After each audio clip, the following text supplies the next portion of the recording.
Mon histoire se passe il y a très longtemps, dans un pays blanc balayé par la neige et le vent, le toit du monde. Le long de la banquise, un petit village d'igloo s'est construit pour l'hiver. Et tout au bout de ce village, dans le plus petit igloo, un chasseur vit seul, avec sa fille, Sana.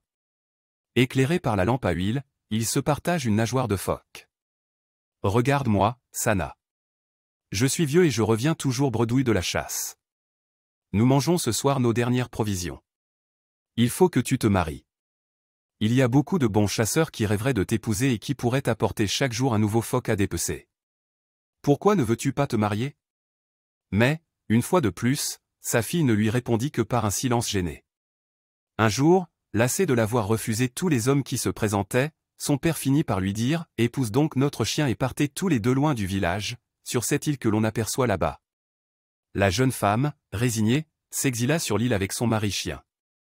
Très vite, la nourriture vint à manquer.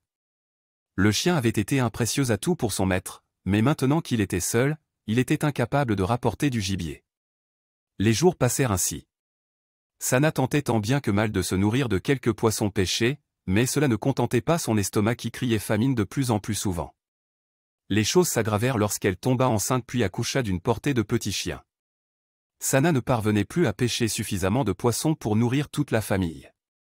Un matin, elle demanda à son mari d'aller chez son père chercher de la nourriture. Elle lui accrocha sa petite bourse en peau de phoque autour du cou et lui dit de nager jusqu'au village. Le chien arriva très affaibli sur le rivage, où il trouva le père de Sana, occupé à dépecer un phoque.